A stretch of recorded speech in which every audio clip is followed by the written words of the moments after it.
الحمد لله الحمد لله رب العالمين والعاقبة للمتقين والصلاة والسلام على رسوله سيد المرسلين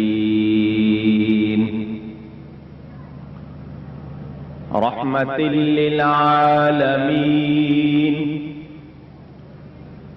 شفيع المذنبين سيد الأولين والآخرين سيدنا ومولانا محمد رسول رب العالمين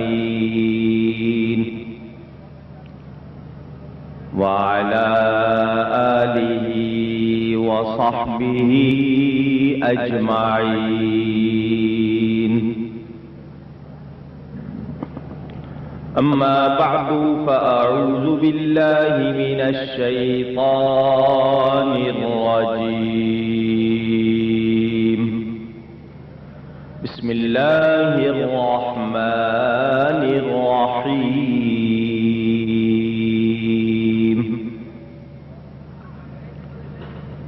إن الله وملائكته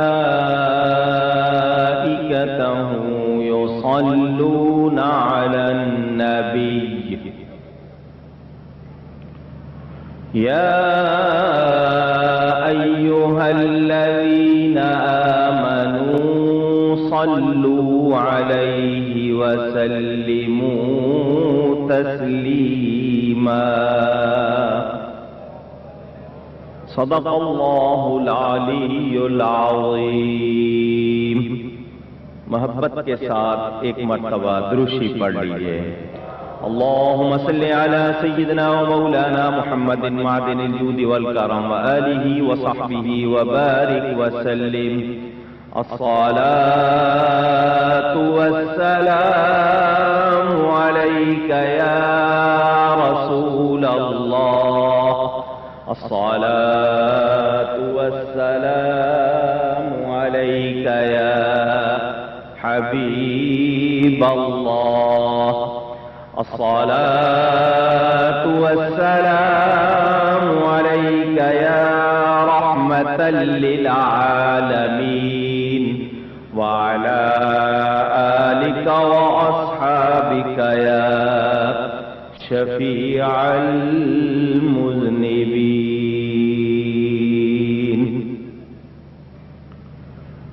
حمد و صلاۃ کے بعد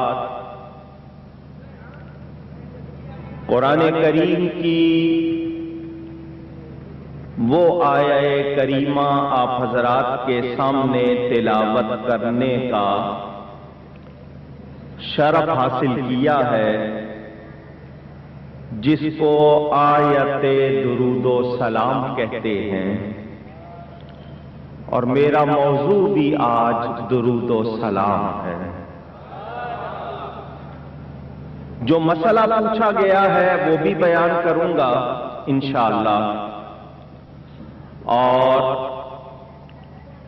کوشش کروں گا کہ آپ کے سامنے کچھ ضروری باتیں اس موضوع کی مناسبت سے پہنچاؤں. اللہ تعالیٰ سے دعا ہے وہ مجھے حق بیان کرنے، ہم سب کو حق سن کر اس کو قبول کرنے، اس پر عمل کرنے اور اس پر ثابت اور قائم رہنے کی توفیق عطا فرمائے. پہلے آیت کا ترجمہ. اللہ تعالیٰ ارشاد فرماتا ہے ان اللہ وملائکتہ یصلون علی النبی. بے شک اللہ تعالی اور اس کے فرشتے درود بھیجتے ہیں غیب کی خبریں دینے والے پر، نبی صلی اللہ علیہ وسلم پر۔ یا ایھا الذین آمنوا، اے ایمان والو، اے ماننے والو، یقین کرنے والو، صلوا علیہ، درود بھیجو ان پر، وسلموا تسلیما، سلام بھیجو، سلام بھیجنا، ملا کے کہہ لیں کہ خوب خوب سلام بھیجو۔ اس آیت کریمہ کو آیت درود و سلام کہا جاتا ہے۔ آئیے پہلے تھوڑے سے تفسیری نکات فائدے۔ قرآن کریم اللہ تعالی کا کلام ہے، ہر شک ہر شبے سے پاک ہے۔ اللہ تعالی بے مثل ہے تو اس کا کلام بھی بے مثل ہے۔ رب جیسا کوئی نہیں تو اس کے کلام جیسا بھی کوئی نہیں۔ ہم قرآن کریم کو شروع سے لے کر آخر تک پڑھتے ہیں، سنتے ہیں۔ اللہ نے بہت سے احکام دیے، ہدایات فرمائیں، تعلیمات فرمائیں، مگر کہیں ایسا نہیں ملتا کہ یہ فرمایا ہو کہ میں کرتا ہوں تم بھی کرو۔ ہم ایسا کرتے ہیں، تم بھی کرو۔ ہمارے فرشتے ایسا کرتے ہیں، تم بھی کرو۔ اے مومنو سنو، اللہ ایسا کرتا ہے، فرشتے ایسا کرتے ہیں، تم بھی کرو۔ نہیں، صرف ایک حکم ہے، صرف اور صرف ایک، درود و سلام کا۔ فرمایا اللہ اور اس کے فرشتے درود بھیجتے ہیں، اے مومنو تم بھی بھیجو۔ توجہ، سمجھنے کے لیے بات ہے، بلا تشبیہ۔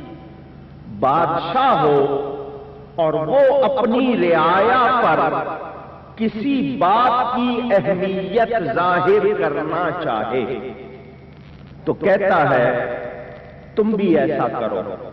ہمارے وزیر ایسا کرتے ہیں، سفیر ایسا کرتے ہیں، گورنر ایسا کرتے ہیں، گورنمنٹ والے کرتے ہیں، فوج والے کرتے ہیں، لوگوں تم بھی کرو۔ یہ بات ہوتی ہے تعلق ظاہر کرنے کے لیے، اہمیت ظاہر کرنے کے لیے۔ اللہ تعالیٰ کے لیے ہم ایسی باتیں نہیں کرتے، یہ صرف سمجھنے کے لیے۔ اللہ تعالیٰ بے مثل ہے، بے مثال ہے، بے نیاز ہے، بے پرواہ ہے، مگر اس کی کریمی ہے، اس کی عطا ہے۔ وہ فرماتا ہے مومنو مجھے کسی کی حاجت نہیں ہے، میں کسی کا محتاج نہیں، مگر مجھے اپنے رسول سے پیار اتنا ہے، میں درود بھیجتا ہوں تم بھی بھیجو۔ اللہ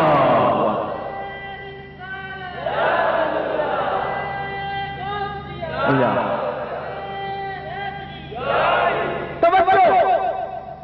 فرشتے فرشتے فرشتے فرشتے جو بھی آپ صحیح تلفظ جانیں، فرشتوں کو اللہ تعالی حکم دیتا ہے آدم علیہ السلام کو سجدہ کرو۔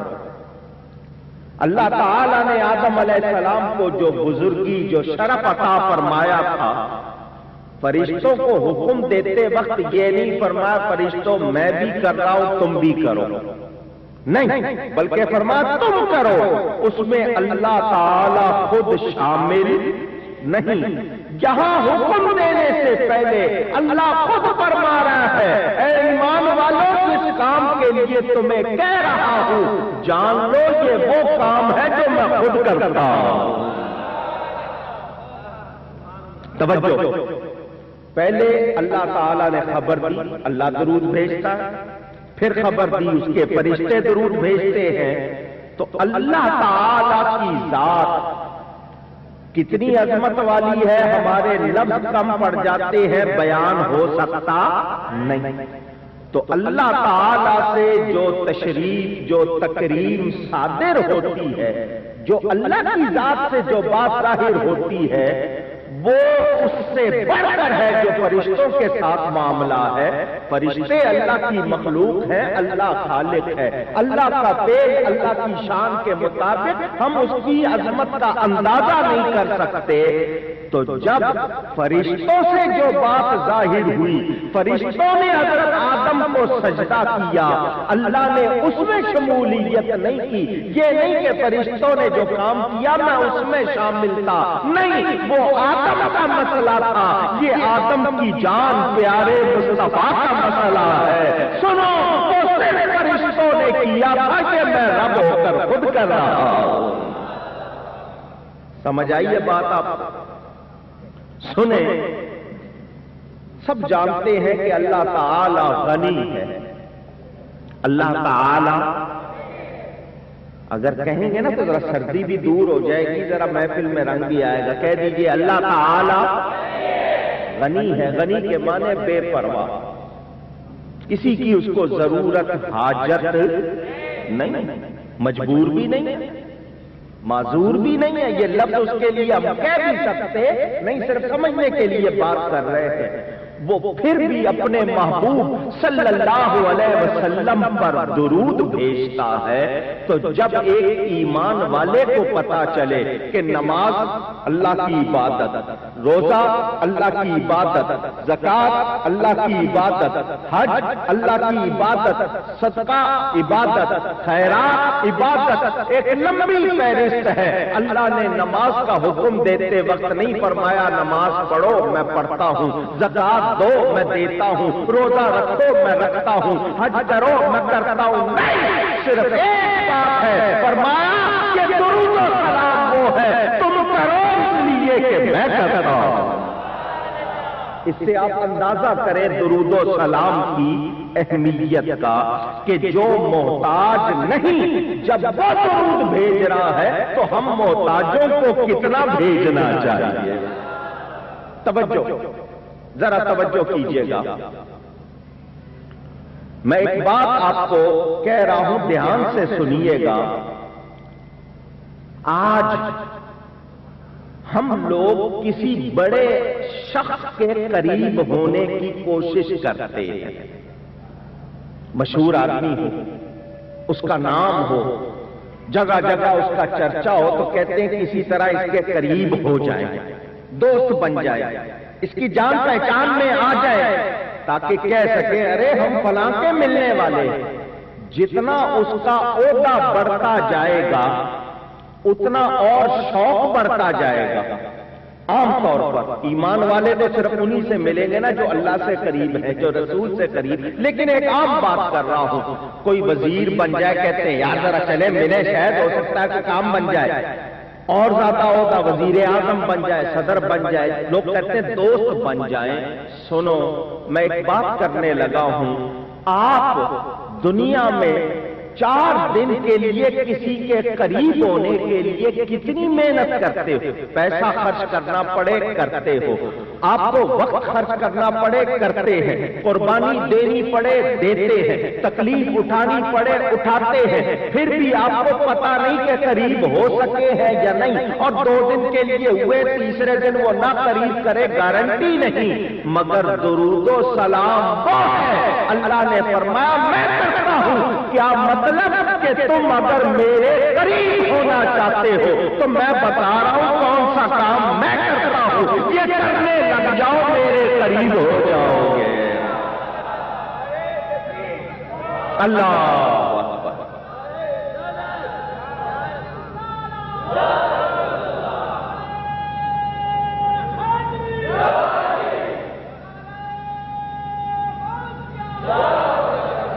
نعرہ میری شان میں نہیں لگ رہا، جب نعرہ لگے ہزاروں آدمی بیٹھے ہو مسلمان، جوش سے جواب آنا چاہیے۔ میرے دوستوں اور بزرگوں، ایک بات اور کرنا چاہتا ہوں، جو ایمان والا ہے وہ ضرور قبول کرے گا، جو نہیں ہے وہ قبول، اور کمال کی بات ہے یہ حکم ایمان والوں کو ہے درود و سلام کا، اللہ نے سب کو حکم دیا، جو نہیں پڑھتے سمجھ لو کون ہے، پتہ چل جاتا، نشانی بھی ہے۔ توجہ، نام بالکل نہیں لینا، درود و سلام کا ذکر ہے، دیوبندی وہابی کا لفظ کہہ کے منہ کا مزہ کیوں خراب کرے، نام بالکل نہیں لینا، ٹھیک ہے نا؟ توجہ، بات کرنے لگا ہوں آپ سے، ذرا میری طرف توجہ۔ آپ نماز پڑھتے، بہت بڑی عبادت، اہم ترین عبادت، شبہ ہے؟ نماز کے اہم ہونے میں، افضل ہونے میں شبہ ہے؟ روزہ بڑی اہم عبادت، شبہ ہے؟ زکوٰۃ اہم عبادت، شبہ ہے؟ حج عبادت ہے، شبہ ہے؟ نہیں۔ نماز پڑھنے والے کو 50 سال، 60 برس، 70 برس، 80 برس موقع ملا، کسی کی عمر زیادہ ہو جائے اس کو زیادہ موقع ملا، اتنی تو ہوتی نہیں، آپ ہونے نہیں دیتے، جلدی سے کہتے ہیں اس کو رخصت کرو، کسی کی ہو جائے اس کو موقع مل گیا، نماز پڑھی، اس شخص سے پوچھو وہ 90 کا ہو جائے، 100 سال کا ہو جائے، وہ کہے گا اللہ کی مہربانی ہوگی قبول کر لے، دعویٰ کر سکتا؟ وضو اس نے صحیح کیا، کپڑے پاک رکھے، نماز کی شرطیں پائی گئیں، پوری ادا کی جماعت کے ساتھ، مگر پھر بھی دعویٰ کر سکتا؟ ساری عمر روزے رکھے، دعویٰ نہیں کر سکتا، مالدار ہے، صاحب نصاب ہے، زکات دی، صدقہ کیا، خیرات کی، دعویٰ نہیں کر سکتا، ہر سال حج کرے، ایک مرتبہ فرض کیا، ہر سال نفلی حج کرے، دعویٰ نہیں کر سکتا، مگر درود و سلام وہ نیکی ہے جو پڑھتا ہے، یقین رکھتا ہے کچھ اور قبول ہو نہ ہو یہ یقینی طور پر قبول ہے۔ اللہ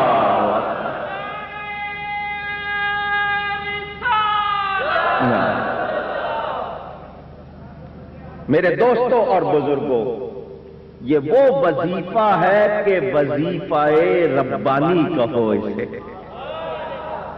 میں کسی جگہ بیٹھا ہوا تھا، جلسے کی بات نہیں، ویسے ہی کسی صاحب نے سوال کیا، بڑے عرصے کی بات ہے، جواب کئی مرتبہ دیا ہے، اس موقع پر پہلی مرتبہ کسی نے سوال کیا، کہنے لگا مولانا صاحب یہ بتائیں سب سے افضل وظیفہ کون سا، سب سے بڑا ذکر کون سا؟ پھر ساتھ ہی کہنے لگا جی افضل الذکر لا الہ الا اللہ محمد الرسول اللہ صلی اللہ علیہ وسلم۔ کلمہ طیبہ بھی لوگ کہتے ہیں، کچھ کہتے ہیں قرآن کی آیت کریمہ ہے، کچھ تسبیح کو کہتے ہیں، کچھ تحلیل کو کہتے ہیں، کچھ تحمید کو کہتے ہیں، آپ بتائیے مجھے سب سے بڑا وظیفہ کون سا؟ میں نے کہا درود شریف۔ کہنے لگا یہ کہاں لکھا ہے؟ میں نے کہا تم نے جو اتنی باتیں کی ہیں میں نے ثبوت مانگا، تم نے اتنی بات کی میں نے تو نہیں پوچھا کہ کہاں لکھا، میں نے کہہ دیا تو تم کہتے ہو کہاں لکھا، سننا چاہتے ہو کیوں؟ میں نے کہا درود شریف سب سے افضل وظیفہ۔ کہنے لگا وہ کیسے؟ میں نے کہا باقی سارے وظیفے مخلوق پڑھتی ہے، درود میرا رب بھیجتا ہے، تو جو رب کرے وہ اس جیسا کوئی اور وظیفہ اونچی۔ اگر آپ پوری اس کی تفصیل میں جاؤ بڑا وقت لگے، تھوڑی سی باتیں آپ تک پہنچاتا ہوں، ساری نہیں۔ میری اس موضوع پر پوری 3 گھنٹے کی تقریر موجود ہے، ٹیلی ویژن پہ بھی میں نے تقریر کی تھی، تھوڑی سی باتیں آپ کو سنانی ہے۔ پہلی بات، حضرت علامہ امام شمس الدین سخاوی رحمت اللہ علیہ کی کتاب ہے القول البدیع فی الصلاۃ علی الحبیب الشفیع صلی اللہ علیہ وسلم، درود شریف کے موضوع پر ان کی کتاب، اسی کا ترجمہ اور اسی میں سے کچھ نکال کے بستر لوٹا پارٹی کے بڑے جناب محمد زکریا صاحب نے کتاب لکھی فضائل درود شریف، میں ساتھ لے کر آیا ہوں، حوالے دکھانے ہیں اس میں سے آپ کو۔ ہم پر فتوے لگاتے ہیں نا، جائیں گے کدھر؟ میں اسی لیے ان سے کہتا ہوں کہ ہمیں چھیڑا نہ کرو ورنہ پھر ہم چھوڑیں گے، میں لایا ہوں کتاب ساتھ، اس میں سے آپ کو حوالے انشاءاللہ دکھاؤں گا۔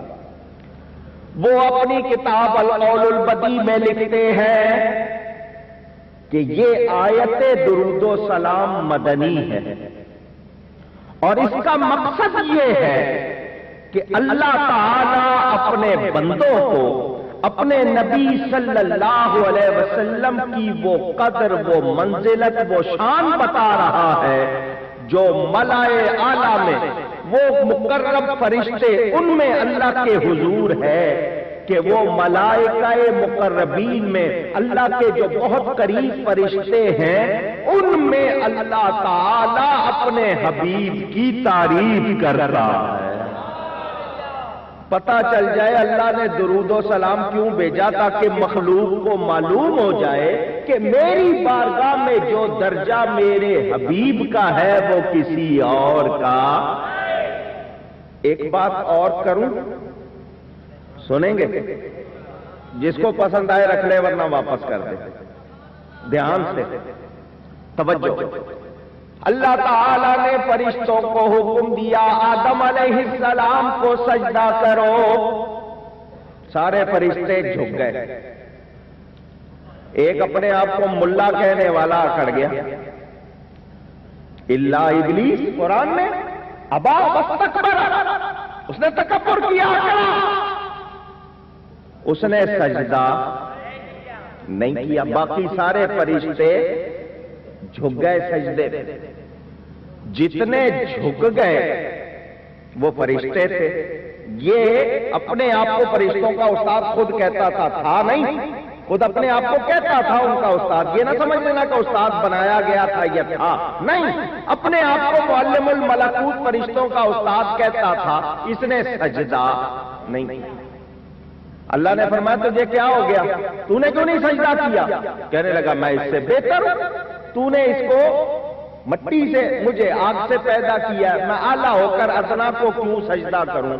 اللہ نے اس کی دلیل کا جواب نہیں دیا، فرمایا فخرج، نکل جا، فإنک رجیم، تو مردود ہے، وإن علیک اللعنۃ الی یوم الدین، اب قیامت تک تجھ پر لعنت ہے۔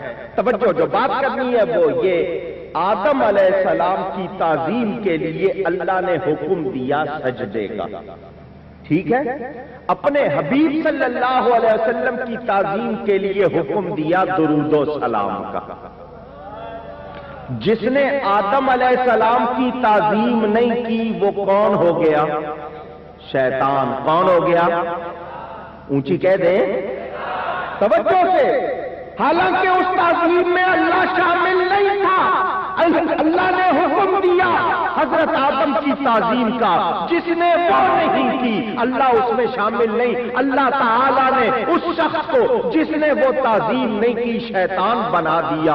یہاں نبی پاک صلی اللہ علیہ وسلم کی تعظیم کا معاملہ ہے، اور اس میں اللہ پہلے اپنا فعل خود بیان فرما رہا ہے کہ میں کرتا ہوں۔ اب اندازہ کر لو، جس نے تعظیم آدم نہیں کی وہ شیطان بن گیا، تو جو تعظیم مصطفیٰ نہیں کرے گا وہ شیطان سے کتنا بدتر ہوگا۔ سمجھ آئی ہے بات؟ آئی ہے؟ تو جو درود و سلام کے منکر یا درود و سلام سے روکے، سمجھ لینا کہ پرلے درجے کے شقی ہیں، بدبخت ہیں۔ شیطان سے بھی اگلا درجہ ہے ان کا، اس سے کم نہیں۔ میرے دوستوں اور بزرگوں، اللہ نے فرشتوں کا ذکر فرمایا، پھر عالم سفلی کا ذکر ہے، پہلے عالم علوی اوپر، پھر نیچے۔ سنیں، اوپر والے بھی، نیچے والے بھی، زمین والے بھی، آسمان والے بھی، فضا والے بھی، ہوا والے بھی، تمام مخلوق، تاکہ اللہ چاہتا ہے اس کے حبیب کی تعریف پر سب جمع ہو جائے۔ یہی پیغام ہم اہل سنت و جماعت کا ہے پوری دنیا کو، یہی پیغام صدیق اکبر کا، یہی پیغام فاروق اعظم کا، یہی پیغام ذو النورین کا، یہی پیغام مولا علی کا، حسنین کریمین کا، اہل بیت کا، صحابہ کا، اولیاء کا، علماء کا، ائمہ کا، یہی پیغام اعلیٰ حضرت فاضل بریلوی کا، یہی پیغام خطیب پاکستان کا، یہی پیغام جماعت اہل سنت کا کہ نبی کی تعریف پر جمع ہو جاؤ. جو نبی کی تعریف نہیں کرتا اس کو اپنا نہ کہو، اور جو نبی کی تعریف کرنے والا سچا ہے وہ سب اکٹھے ہو جاؤ.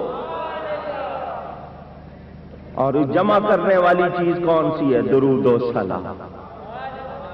کیا ہے؟ درود و سنی پڑھ رہے ہیں، کھڑے ہو کے بھی پڑھ رہے ہیں، بیٹھ کے بھی پڑھ رہے ہیں، آواز کے ساتھ بھی پڑھ رہے ہیں، دلی دل میں بھی پڑھ رہے ہیں. ہر وقت ان کو یہی شغف. اور دوسرے کہتے تمہیں کچھ اور آتا نہیں. میں نے کہا اللہ اس کے سوا کچھ اور کرتا نہیں. اللہ یہی کرتا ہے، وہ اپنے حبیب میں درود بھیجتا ہے. مراد میری اس کام کے حوالے سے ہے، کوئی اور نہ سمجھ لینا. میرے دوستوں اور بزرگوں جان لو، جو درود و سلام سے روکے وہ شیطان سے بھی اونچی. دائیں بائیں دیکھ لو کس کی آواز نہیں نکلتی، وہ شیطان سے بھی. پتہ لگ جائے نا کوئی دوسرا تو نہیں بیٹھا ہے. سنیں توجہ سے میرے دوستوں اور بزرگوں، اگر کسی عقل مند جانتے ہیں، میمن تو اپنے آپ کو بڑا عقل مند کہتے ہیں کیونکہ گھاٹے والی بات کرتے نہیں. میں نے شاید آپ کو پہلے بھی سنایا تھا کسی میمن سے، مشہور ہے لطیفہ، قیامت کے دن اللہ پوچھے گا جنت میں جانا ہے یا دوزخ میں؟ وہ کہے گا جدھر 2 پیسے کا فائدہ ہو. کیونکہ وہ گھاٹے کا سودا پسند کرتا. کسی عقل مند سے پوچھا جائے کہ تجھے کیا پسند ہے، تمام مخلوق کی نیکیاں تیرے اعمال نامے میں ہوں، تجھے یہ پسند ہے یا یہ پسند ہے کہ اللہ کی تجھ پر نظر کرم ہو جائے؟ عقل مند کیا جواب دے گا؟ ماشاءاللہ ثبوت دے رہے ہیں آپ عقل مندی کا کہ اللہ کی ایک رحمت ہو جائے، نظر کرم ہو جائے تو اس سے بڑھ کر کوئی اور چیز نہیں. تو میرے دوستو یہ درود و سلام وہ ہے کہ جو اس کو کرتا ہے اس پر 1 نہیں، 100 نہیں، ہزاروں نہیں، کروڑوں رحمتیں ہوتی ہے. اندازہ کیجیے. میرے دوستوں اور بزرگوں، اب ہم جان لیں کہ درود و سلام کتنی اہم چیز ہے، کتنا اہم کام ہے اور اس کے فضائل کتنے ہیں. حضرت امام بخاری جن کی بخاری شریف مشہور ہے، انہوں نے ابو العالیہ کا قول نقل کیا کہ ان اللہ و ملائکتہ یصلون علی النبی. اس کا معنی کیا ہے کہ اللہ فرشتوں کے سامنے اپنے حبیب کی تعریف کرتا ہے. سنیں اللہ کا تعریف کرنا کیسا. نعت خوان نعت پڑھتے ہیں، علماء تقریر کرتے ہیں، کوئی لکھنے والا لکھتا ہے، بولنے والا بولتا ہے، کوئی محبت کا اظہار عدیہ پیش کے کرتا ہے، کوئی سن کے کرتا ہے، کوئی نعرے لگا کے کرتا ہے. تو سب اپنی طرف سے اظہار کرتے ہیں. اور اللہ تعالی کا تعریف کرنا وہ کس درجے کا ہے میں اور آپ اس کو پا نہیں سکتے، اس کا اندازہ نہیں کر سکتے. اللہ تعالی فرشتوں کے سامنے اپنے حبیب صلی اللہ علیہ وسلم کی تعریف فرماتا ہے. اور فرشتوں کا درود پڑھنا کیا ہے کہ وہ نبی پاک صلی اللہ علیہ وسلم کے لیے یہ دعا کرتے ہیں کہ یا اللہ اپنے حبیب کو وہ شان عطا دے کہ اس عطا فرما کہ اس کی وجہ سے ہمیں برکت ملے. اللہ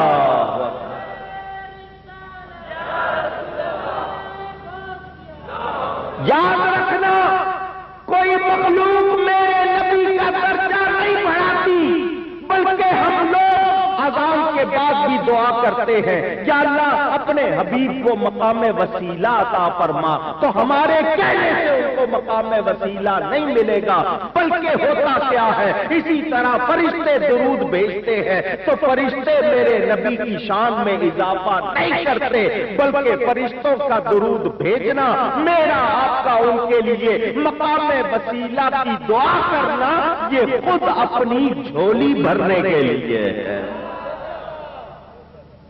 اگر کسی کی سمجھ میں نہیں آیا تو میں سمجھاتا ہوں.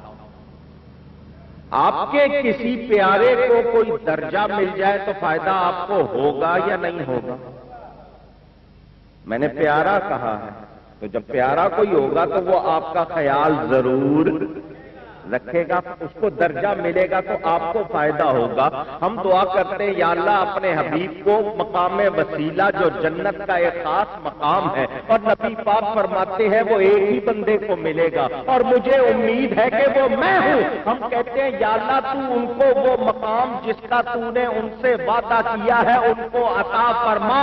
کیا مطلب کہ اے اللہ اپنے حبیب کو وہ درجہ دے کہ جب اس درجے پر وہ ہو تو ہم گناہگاروں کی شفاعت کریں. اللہ اکبر.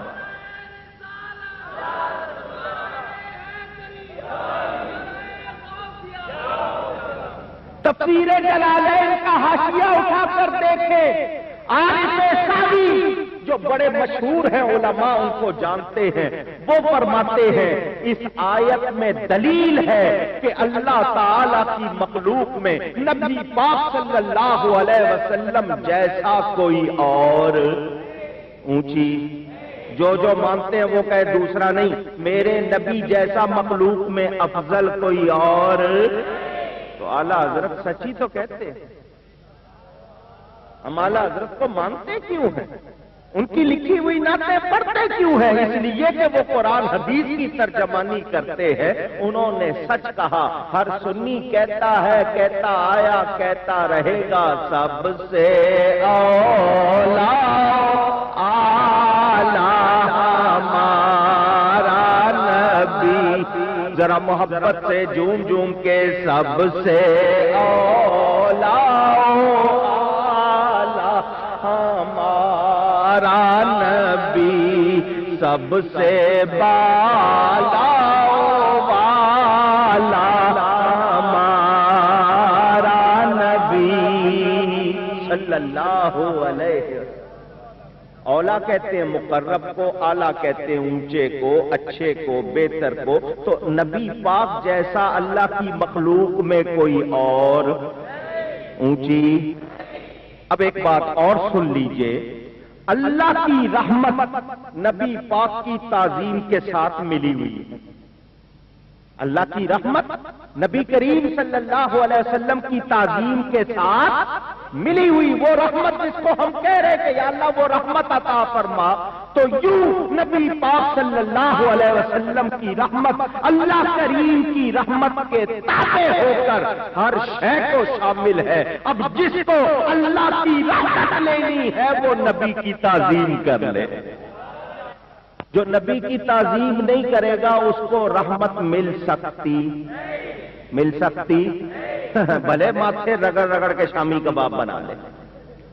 3 دن کے چلے نہیں، 3 سال کے چلے کر لے، بستر لوٹے اٹھا کے پھر لے، جب تک میرے نبی پاک صلی اللہ علیہ وسلم کی تعظیم نہیں کریں گے اللہ کی رحمت مل سکتی. محبوب کو ناراض کر کے کچھ حاصل کیا جا سکتا؟ بڑے زور لگاتے ہیں نہیں یوں ہو جائے گا. کیوں نہیں ہو رہا تمہارے ساتھ؟ 50 سال ہو گئے. تمہارا چاچا جو تھا شیطان، اس نے 6 لاکھ سال نماز پڑھی تھی، اس کی ایک قبول نہیں ہوئی. تمہاری 50 برس کی کدھر سے قبول ہوگی؟ کیوں؟ اس لیے کہ تم سجدے کی لذت نہیں جانتے. ارے مومن سے پوچھو جو سر اللہ کے لیے جھکاتا ہے دل مصطفیٰ کے لیے جھکاتا ہے. اللہ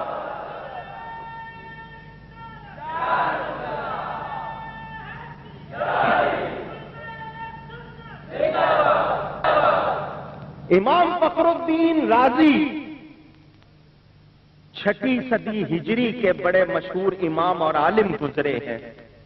کتنے بڑے عالم تھے؟ فرماتے تعبد یہ کلمہ جس کو اعوذ باللہ من الشیطان الرجیم یہ کلمہ، وہ فرماتے ہیں میں صرف اس ایک کلمے سے 10,000 مسئلہ بیان کر سکتا ہوں. اتنے بڑے عالم. وہ ایک بات لکھتے ہیں بڑی پیاری، وہ فرماتے ہیں کہ یہ اگر کوئی یہ کہے کہ اللہ تعالی درود بھیجتا ہے اس کے فرشتے درود بھیجتے ہیں نبی کریم صلی اللہ علیہ وسلم پر، تو پھر ہمارے درود کی ضرورت کیا؟ اللہ بھیج رہا ہے، اللہ کے بعد فرشتوں کی بھی ضرورت نہیں رہتی، پھر فرشتے بھی بھیج رہے ہیں، ہمیں بھی حکم ہے، تو ہمارے درود کی ضرورت کیا ہے؟ تو وہ فرماتے ہیں ہم اس کا جواب یہ دیں گے کہ ہم نبی پاک صلی اللہ علیہ وسلم پر درود اس لیے نہیں بھیجتے کہ نبی پاک کو ہمارے درود کی حاجت ہے۔ دھیان سے سننا، ان کو ہمارے درود و سلام کی ضرورت نہ فرشتوں کے درودوں کی حاجت ہے، ان کو ایسا بھی نہیں، کیونکہ اللہ تعالیٰ بھیج رہا ہے، تو اللہ تعالیٰ کے بعد کسی کو کسی کی ضرورت ہو سکتی ہے؟ نہیں۔ تو ہم کیوں بھیجتے ہیں؟ آپ کی تعظیم کے اظہار کی خاطر درود بھیجتے ہیں کہ اللہ نے ہم پر واجب کر دیا کہ سنو، مجھے بھی تمہارے ذکر کی ضرورت نہیں، مگر جب تم میرا ذکر کرتے ہو تو خود اپنے آپ کو مذکور بناتے ہو۔ آسان لفظوں میں سمجھاؤں، ایک بندہ صبح سے لے کے شام تک تسبیح پڑھ رہا ہے، سبحان اللہ سبحان اللہ سبحان اللہ سبحان اللہ، مانے ہیں اللہ پاک ہے اللہ پاک ہے اللہ پاک ہے، تو وہ بار بار کہہ رہا ہے اللہ پاک ہے، اس کے کہنے سے اللہ کی پاکی میں کوئی فرق نہیں آتا۔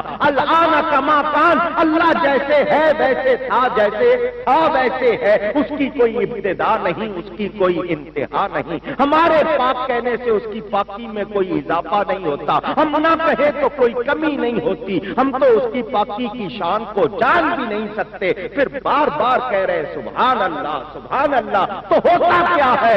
اللہ فرماتا ہے بندے تو مجھے پاک کہہ رہا ہے، میں تو پاک ہوں، خود سے پاک ہوں، مجھے کسی نے پاک نہیں کیا، میں خود سے پاک ہوں، اور ایسا پاک ہوں کہ مجھ جیسا پاک کوئی نہیں، لیکن تو بار بار کہہ رہا ہے میں پاک ہوں، تو اب تجھے فائدہ پہنچاتا ہوں، تو مجھے پاک کہہ رہا ہے، آ تجھے گناہوں سے پاک کر دوں۔ وہ پاک کرنے کہنے والا خود پاک ہو جاتا ہے۔ اسی طرح فرشتے درود بھیجتے ہیں، ہم درود بھیجتے ہیں، تو حضور کی شان میں کوئی فرق نہیں آتا، بلکہ درود بھیجنے والا ذرا سوچے، ارے ہم ایک مرتبہ درود و سلام بھیجتے ہیں، ہماری جھولی میں 10 مرتبہ درود و سلام آتا ہے۔ ایک مرتبہ درود پر 10 رحمتیں آتی ہیں، 10 گناہ معاف ہوتے ہیں، 10 درجے بلند ہوتے ہیں، تو کیا ہم ان کو شان پہنچا رہے ہیں یا ان کی شان بڑھا رہے ہیں یا اپنے آپ کو بخشوا رہے ہیں؟ تو سوچیں، ان کو ہمارے درود و سلام کی ضرورت۔ چنانچہ نبی پاک صلی اللہ علیہ وسلم کے بارے میں حاکم نے، ابن حبان نے حضرت ابو طلحہ انصاری رضی اللہ تعالیٰ عنہ سے روایت کیا، نبی پاک صلی اللہ علیہ وسلم اپنے مقدس گھر سے باہر تشریف لائے، چہرے مبارک پر بہت ہی بشاشت، ایک تو ویسے ہی آپ کا چہرہ مسکراتا ہوا تھا، وہ صحابہ کہتے ہیں ہم حضور صلی اللہ علیہ وسلم کا چہرہ دیکھ کے ہی غم بھول جاتے تھے۔ اللہ نے چہرہ اتنا پیارا بنایا تھا، ہم تکلیف میں مصیبت میں آتے، وہ چہرہ دیکھتے تو غم یاد نہیں رہتا تھا، لیکن اس دن سرکار کے چہرے پر خوشی کے آثار کچھ زیادہ تھے۔ عرض کی حضور یہ خوشی کچھ ہمیں بھی عطا فرمائیے۔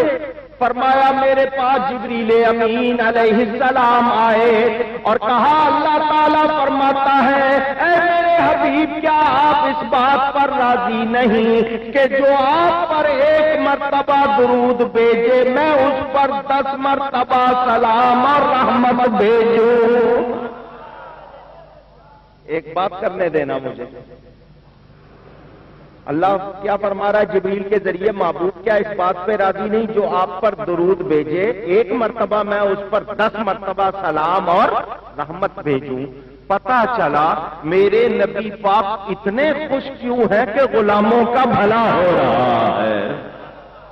ارے وہ آقا ان پر قربان جاؤ، میلاد منا کر ہم ان پر کوئی احسان نہیں کرتے، درود و سلام پڑھ کے ان پر کوئی احسان نہیں کرتے، ان کے نعرے لگا کر ان پر کوئی احسان نہیں کرتے، قربان ہو جاؤ کہ وہ خوش بھی ہو رہے ہیں تو اس بات پر کہ میری امت کی جھولی بھری جا رہی ہے۔ کوئی ایسا کریم ہوگا؟ کوئی نہیں۔ ارے لیڈر بن جائے تو لوگ بھول جاتے، وزیر بن جائے تو نام بھی یاد نہیں، شکل بھی یاد نہیں رہے گی۔ یہ آقا کون جو کعبہ قوسین کی منزلوں میں جلوہ گر ہوئے، اللہ کے قرب خاص میں بھی غلاموں کو بھولے؟ ایسی شان کسی اور کی؟ امام قسطلانی صاحب مواہب الدنیا، جن کو ہم کہتے ہیں حضور صلی اللہ علیہ وسلم کی نعمت ہے وہ ہستی، 500 سال پہلے کی ان کی کتاب، وہ فرماتے ہیں کہ امام ابو القاسم القشیری نے اپنی تفسیر میں اس آیت کے تحت لکھا کہ اللہ تعالی یہ چاہتا ہے کہ امت کی طرف سے اس کے حبیب کی بارگاہ میں کوئی نہ کوئی خدمت ایسی ضرور ہونی چاہیے جس کے عوض آپ اپنے اس امتی کی شفاعت کریں۔ یہ ان کا قول ہے۔ حالانکہ ہمارے علماء یہ کہتے ہیں ہم کچھ بھی کر لیں، ہم سرکار کی مہربانیوں کا کسی طرح کوئی بدلہ دے سکتے، شکریہ کا حق بھی ادا کر سکتے نہیں۔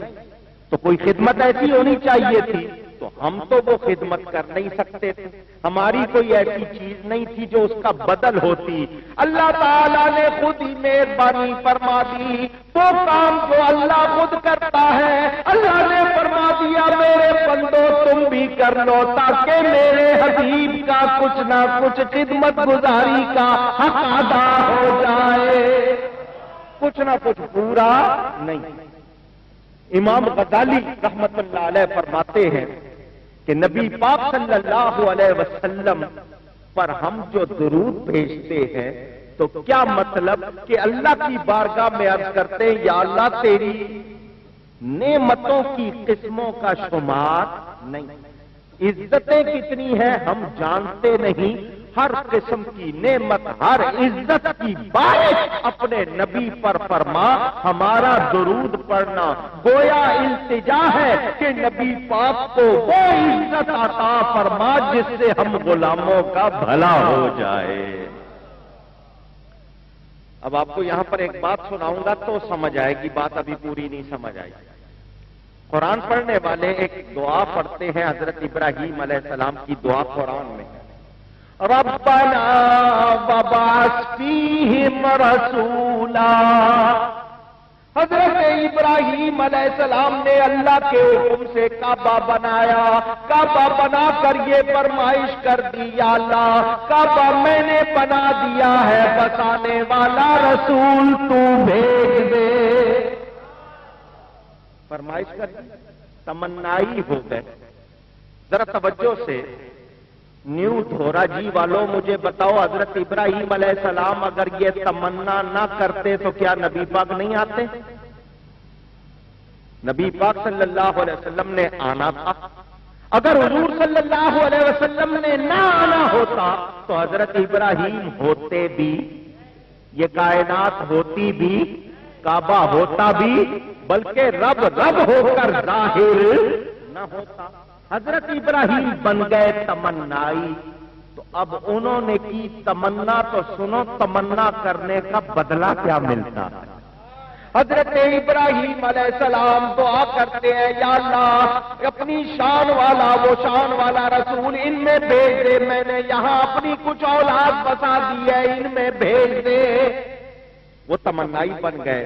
حضور صلی اللہ علیہ وسلم ان کی اولاد میں تشریف لائے، اپنے امتیوں کو فرمایا جب درود بھیجنا تو کہنا اللہم صلی علی سیدنا و مولانا محمد وعلی آل سیدنا و مولانا محمد کما صلیت علی سیدنا ابراہیم وعلی آل سیدنا ابراہیم۔ میرے دوستوں اور بزرگوں، ہر نمازی نماز میں درود ابراہیمی پڑھ رہا ہے۔ حضرت ابراہیم پر روزانہ کروڑوں کی تعداد میں درود جا رہا ہے۔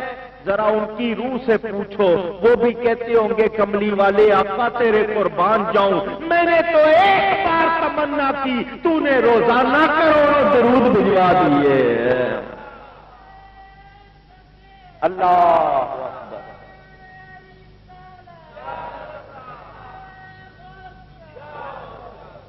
سمجھ آئی بات؟ تمنا کرنے کا صلہ دیکھا کیا میرا؟ روزانہ درود جا رہے ہیں. میرے نبی نے کبھی کسی کو خالی لوٹایا؟ جی جو مانگتا. اعلیٰ فرماتے نا میرے کریم سے گر قطرہ کسی نے مانگا دریا بہا دیے ہیں در بے بہا دیے. در موتی کو کہتے ہیں نا، بے بہا کا مطلب بڑے قیمتی. اور کسی نے قطرہ مانگا دریا بھی دیے، دریا کی تہ میں جو موتی ہوتے ہیں قیمتی وہ بھی دیے. خالی لوٹایا نہیں. اور جو کہتے ہیں کچھ نہیں دیتے ان سے پوچھو کلمہ پڑھنا کس نے سکھایا؟ یہ نماز کہاں سے سیکھ لی ہے؟ یہ جو بستر لوٹے اٹھا کے پھر رہے ہو کس کے لیے تمہیں معلوم نہیں؟ جس نبی کا راستہ تم بتانے سے روکتے ہو، جس نبی کی تعظیم سے روکتے ہو، بتاؤ انہی کے پاس سے تو ایمان ملتا ہے. اس کے باوجود تم مانتے اور ہم مانتے ہیں. اللہ کا شکر ہے اور دعا بھی یہی کرتے ہیں، یا اللہ ہمیں اسی پر قائم رکھنا. تفسیر کے حوالے کو سمیٹوں، مسئلے بیان کرنے ہیں، لیکن ایک دو باتیں بہت اچھی آپ کو ایسی بتاؤں گا، یاد رکھیں. اللہ فرماتا ہے اے ایمان والو درود و سلام بھیجو. ہم کہتے ہیں یا اللہ تو بھیج، اللہم صلی علی، یا اللہ ان پر تو بھیج. اللہ ہمیں فرما رہا، ہم کہتے ہیں یا اللہ. کبھی غور کیا؟ حکم تو ہمیں ہے کہ ہم بھیجیں اور ہم کہتے ہیں یا اللہ تو بھیج. تو اس میں راز کیا ہے؟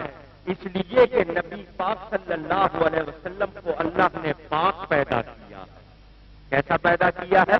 حضرت حسان ابن ثابت رضی اللہ تعالیٰ عنہ صحابی ہے. صحابی کا عقیدہ کیا ہے؟ خلقت مبرأ من کل عیب، حضور آپ ہر عیب سے پاک پیدا ہوئے ہیں. یہاں ایک شک دور کر دوں.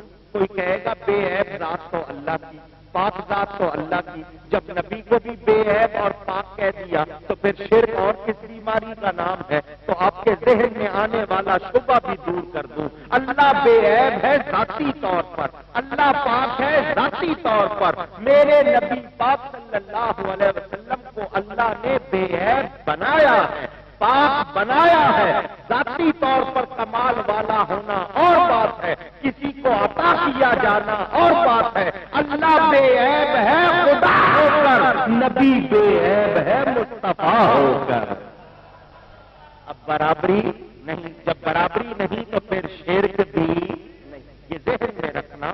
تو ہم کہتے ہیں یا اللہ تو نے اپنے حبیب صلی اللہ علیہ وسلم کو بے عیب پیدا کیا ہے، پاک پیدا کیا ہے. اور ہم ہیں عیب والے، ہم ہیں نقص والے. تو ہم تیرے حبیب کی پاک ذات کی کیا تعریف کر سکتے ہیں؟ اور ہم تعریف تو وہ کرے جو جانتا ہو. ہم تو پوری طرح جانتے بھی نہیں، تو ہم کس طرح ان کی بارگاہ میں ہدیہ پیش کر سکتے ہیں؟ یا اللہ تیری بارگاہ میں عرض کرتے ہیں تو ان کو جانتا ہے، ہماری طرف سے تو ان پر درود ہے. بات سمجھ میں آئی؟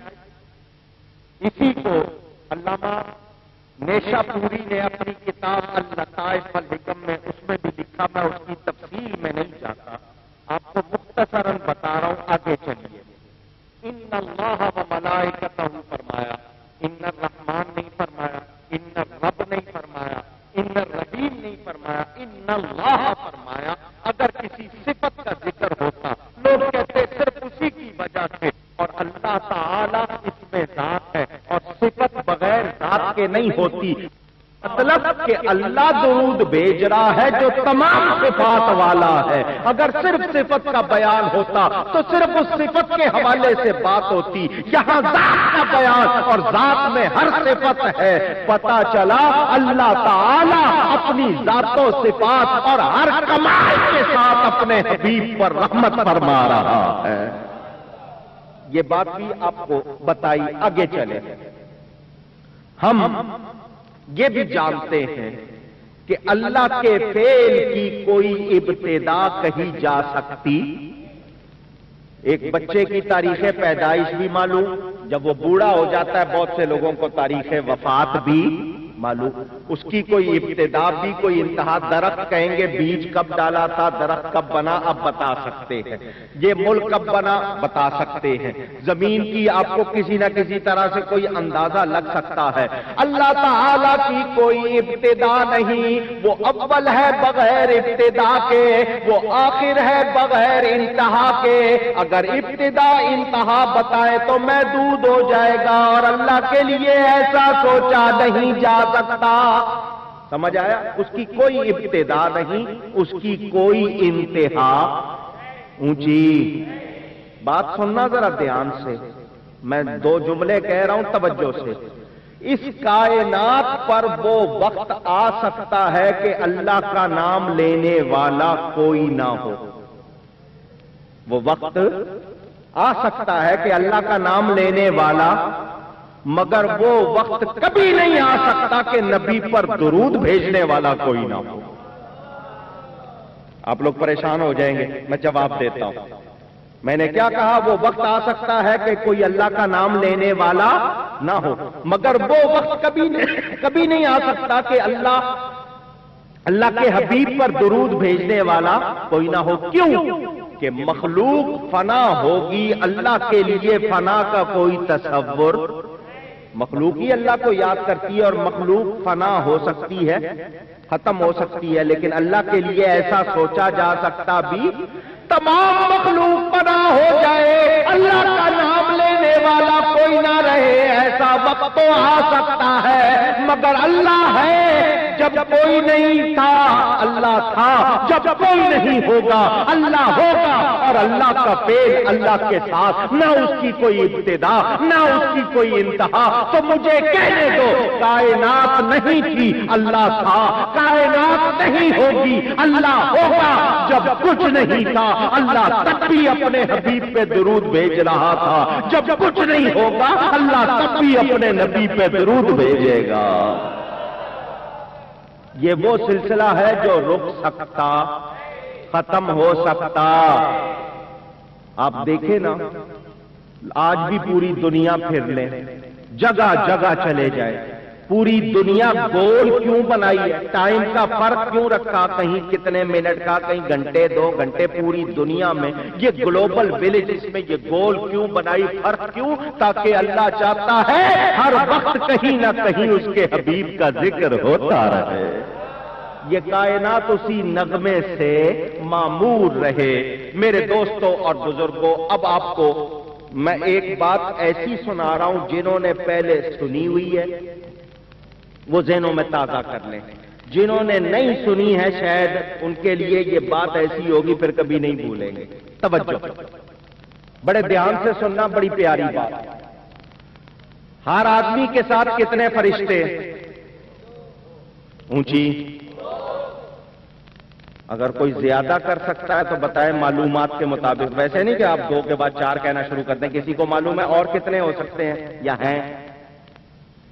نہیں معلوم؟ سنو پھر، آج فرشتوں کی اپنی تعداد کتنی ہے، ہر بندے کے ساتھ کتنے فرشتے ہیں، آج آپ کو یہ سناتا ہوں دھیان سے۔ ہر آدمی کے ساتھ 10 فرشتے دن میں ہوتے ہیں، 10 فرشتے رات میں ہوتے ہیں۔ کتنے؟ حوالے چاہیے؟ کتاب کا نام لکھ لو، سعادت الدارین، اردو ترجمہ ہو چکا۔ علامہ یوسف نبہانی رحمت اللہ علیہ کی یہ کتاب ہے، 2 جلدوں میں، بازار سے مل جاتی ہے، جتنے حوالے چاہیے ہوں اس میں نوٹ کر لینا، سب لکھے ہوئے۔ حضرت عثمان غنی رضی اللہ تعالی عنہ سے یہ مروی کہ انہوں نے نبی پاک صلی اللہ علیہ وسلم سے پوچھا کہ ہر آدمی کے ساتھ کتنے فرشتے ہوتے ہیں؟ سرکار نے فرمایا 10 دن میں ہوتے ہیں 10، ایک دائیں طرف، ایک، کتنے ہو گئے؟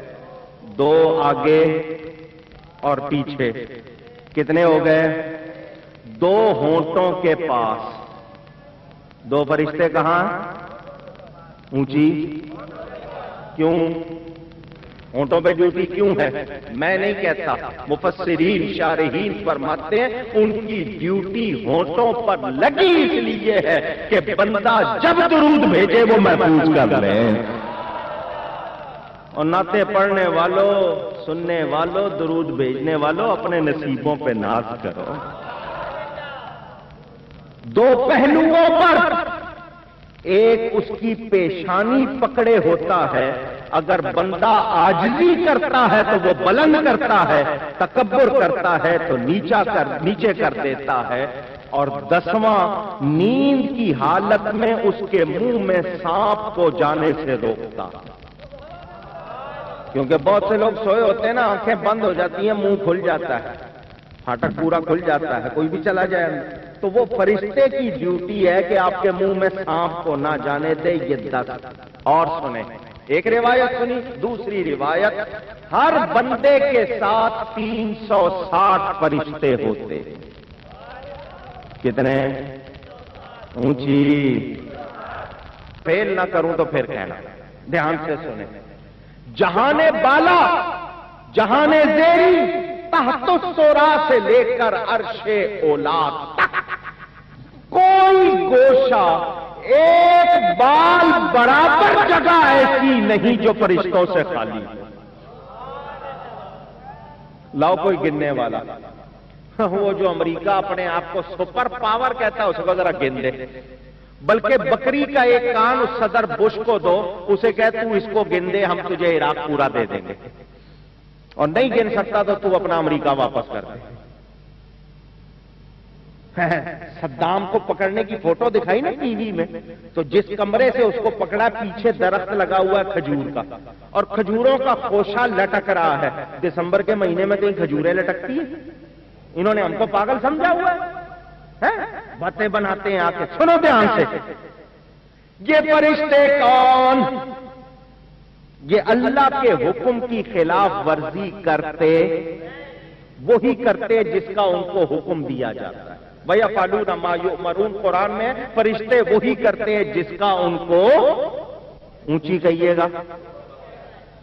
سنیں، اب میں آپ کو روایتیں سنا رہا ہوں دھیان سے، مستدرک امام حاکم کی مشہور، اس میں حضرت ابن عمر رضی اللہ تعالیٰ عنہما کی روایت، دھیان سے سننا، اللہ نے مخلوق کے 10 حصے کیے، جتنی اللہ نے مخلوق بنائی اس کے کتنے حصے کیے؟ 9 حصے فرشتے بنائے، پوری مخلوق میں سے 9 حصے، ایک حصہ باقی ساری مخلوق۔ اندازہ کرو، جب یہ ساری مخلوق جو ایک حصہ ہے وہ شمار نہیں ہو سکتی تو جو 9 حصے ہیں وہ کدھر سے شمار ہوں گے؟ حدیث معراج، حضور صلی اللہ علیہ وسلم کی حدیث معراج جس کی صحت پر اتفاق ہے، اس میں ہے کہ روزانہ 70,000 فرشتہ صبح اور 70,000 شام بیت المعمور میں، جو 7 آسمانوں سے اوپر وہاں جاتے ہیں، نماز پڑھتے ہیں، جو ایک مرتبہ بیت المعمور میں چلا جائے پھر قیامت تک اس کی باری آتی۔ کب سے سلسلہ ہے، کب تک رہے گا؟ لاؤ کیلکولیٹر گن کے بتاؤ۔ جب نکلتے ہیں ان کو دوبارہ حاضری نہیں ملتی۔ ترمذی میں، ابن ماجہ میں اور بازار میں روایت موجود، حضرت ابو ذر رضی اللہ تعالیٰ عنہ مرفوع حدیث ہے کہ آسمان چرچرایا، اس کو چرچرانے کا حق ہے، اس میں 4 انگلی برابر کوئی جگہ ایسی نہیں جہاں کوئی فرشتہ سجدہ نہ کر رہا ہو۔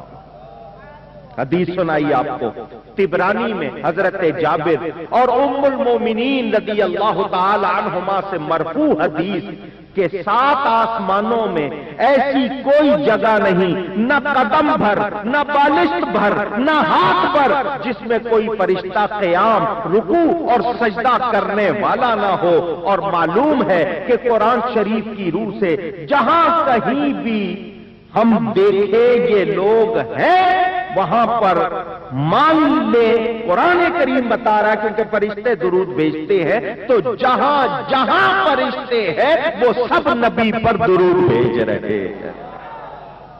اور سنیں، حضرت کعب رضی اللہ تعالی عنہ کا بیان کہ میں حضرت ام المومنین سیدہ عائشہ صدیقہ رضی اللہ تعالی عنہ کے پاس گیا، وہاں سرکار کا ذکر ہو رہا تھا کہ ہر صبح 70,000 فرشتہ حضور کے گنبد شریف پر آتا ہے، اپنے پروں سے مزار شریف صاف کرتے۔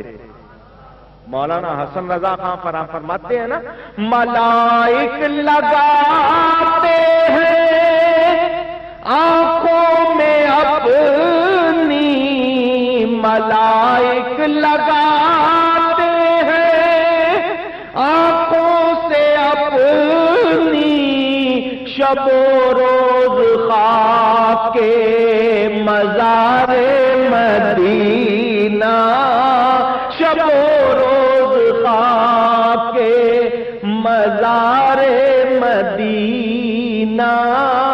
تو فرشتے آتے ہیں، حاضری دیتے ہیں، قبر انور کو گھیر لیتے ہیں، درود و سلام بھیجتے ہیں۔ شام ہوتی ہے تو صبح کے آئے ہوئے اور پھر شام کو آنے والے وہ جمع ہو جاتے ہیں، صبح والے چلے جاتے ہیں، شام والے اگلی صبح تک رہتے ہیں۔ جو ایک مرتبہ آ جائے پھر قیامت تک اس کی باری نہیں آتی۔ اندازہ کرو 70,000 بیت المعمور میں روز جا رہے ہیں، 70,000 میرے حبیب کریم صلی اللہ علیہ وسلم کی بارگاہ میں صبح و شام آ رہے ہیں، ہم ان کو نہیں گن سکتے تو ٹوٹل فرشتوں کو کہاں سے گنیں گے؟ اور سنیں، ذرا دھیان سے سنیے گا، کچی باتیں نہیں سنا رہا، توجہ۔ آدمی کے منہ سے ذکر نکلتا ہے، ذرا ایک مرتبہ آپ کہیے اللہ۔ آپ نے کہا، آپ کے منہ سے ایک مرتبہ یہ لفظ نکلا تو فرشتہ بن گیا۔ منہ سے ذکر نکلا تو کیا بن گیا؟ اب وہ فرشتہ بھی یہی ذکر کر رہا۔ آپ نے سبحان اللہ کہا، منہ سے فرشتہ آپ کے نکلا، فرشتہ بن گیا، فرشتہ بھی یہی پڑھ رہا ہے۔ پھر آگے ہر حرف سے فرشتہ نکلتا جا رہا، آگے اس سے فرشتے، پھر تیسرے دور کے فرشتوں کے ذکر کے حروف سے بھی فرشتے بنتے ہیں۔ یہ سلسلہ آگے تک اگر انسان کی نگاہوں سے پردے اٹھ جائیں تو وہ دیکھیں کہ فرشتوں سے فضا بھری ہوئی ہے، مگر ہم لوگ بشری قدورتوں کثافتوں میں الجھ کر یہ دیکھ نہیں پاتے۔ اب میں آپ کو ایک بات اور سنا رہا ہوں، ذرا دل پہ ہاتھ رکھ کے سننا۔ حضرت ابو العباس تیجانی رحمت اللہ علیہ بڑے بزرگ ہوئے ہیں، صاحب جواہر المعانی نقل کرتے ہیں دھیان سے۔ میری بات سب کی توجہ میری طرف، دہراؤں گا نہیں توجہ سے۔ ابھی تک آپ نے سنا کتنے فرشتے، اب سنیں۔ انسان جتنے بھی ہیں، جنات کا 10واں حصہ، انسان جتنے ہیں جنات کا، جنوں کا 10واں حصہ، جن اور انسان ملا کر خشکی کے جانوروں کا 10واں حصہ ہے، یہ سب ملا کر پرندوں کا 10واں حصہ، یہ سب مل کر پانی کے جانوروں کا 10واں حصہ، اور یہ سب مل کر زمین پر مقرر فرشتوں کا 10واں حصہ، اور یہ سب آسمان دنیا کے فرشتوں کا 10واں حصہ۔ آسمان دنیا پہلا آسمان، پھر یہ مجموعہ دوسرے آسمان کے فرشتوں کا 10واں حصہ، اسی ترتیب سے 7 آسمانوں تک، پھر یہ سب ملا کر ملائکہ کرسی، وہ فرشتے جو کرسی پر مقرر، ان کے مقابلے میں چھوٹی سی جماعت بنتے ہیں۔ پھر یہ سب ایک سرا پردہ یعنی حجاب عرش کے، اللہ کے عرش کے آگے جو پردے ہیں ان میں سے ایک پردے کے فرشتوں کا 10واں حصہ۔ پھر اللہ کے عرش کے آگے پردے کتنے ہیں؟ ان کی تعداد 6 لاکھ بتائی جاتی ہے۔ ایک پردے کی لمبائی چوڑائی کتنی اور وسعت اتنی کہ آسمان اور زمین اور جو کچھ ان کے درمیان ہے اس کے سامنے معمولی حیثیت، اور قدم برابر اس پوری جگہ میں ایسی جگہ نہیں جہاں کوئی فرشتہ نہ ہو کہیں۔ صلی اللہ علیہ وآلہ وسلم۔